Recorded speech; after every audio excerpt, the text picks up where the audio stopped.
Unang-una po ay ikinatutuwa po natin na nasunod ang proseso at nagpapasalamat po tayo na nakita po ng mga mababatas kung ano po talaga ang katotohanan at doon po tayo lagi sa katotohanan. Nakita po natin na talaga wala naman pong merito ang nasabi mga complaints at miskin na po ang Pangulo ay kumpiyansa na wala siya pong ginawang anumang impeachable offense. So maraming salamat po dyan at sa ngayon po, tutok po ang Pangulo sa pag-angat ng ekonomiya ng bansa. Kaya sabi po niya, let's move forward.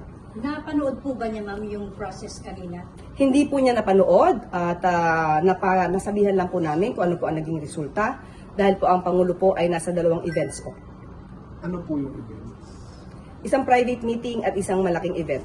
So ano po yung initial reaction niya po doon sa, nung nasabihan po ninyo siya na yun po yung naging desisyon? Natuwa po siya. Ang sabi nga po niya ay nasunod ang proseso at yun naman din po ang gusto ng Pangulo. Masunod ang proseso at makita ang katotohanan.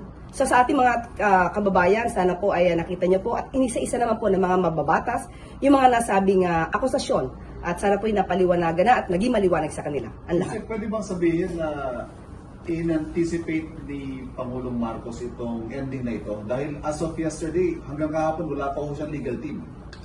Sa kanyang pagkakaalam, sabi ko nga po ay kumpiyansa siya na wala siyang ginawang mali at ang lahat naman po ay naaayon sa batas.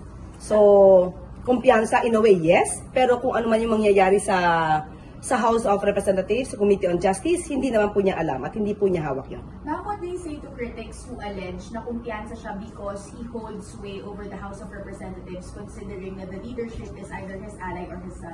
Hindi naman po katotohanan yan dahil po kahit po ang iba na hindi naman po talaga supporter ng Pangulo ay nagsabi po na talaga pong mahina at wala pong merito ang nasabing complaint. Nandiyan po yung iba mga lawyers po, babanggitin ko na iba, si Atty. Dino De Leon. Nandyan din po ang mga ibang constitutionalist na nagsabi na mahina po ang nasampa na impeachment complaints laban sa Pangulo. Dahil Yusek, at least tapos na ngayon for now yung issue na ito. Meron po bang mensahe yung palasyo sa mga nag-file yung impeachment ngayong na-settle na ito at least for now? Mas maganda po na naliwanagan na sila pero ang sabi ng Pangulo, let's move forward dahil ang gusto po niya ngayon ay tutukan ang ekonomiya at paano maiangat ang buhay ng bawat Pilipino. Thank you.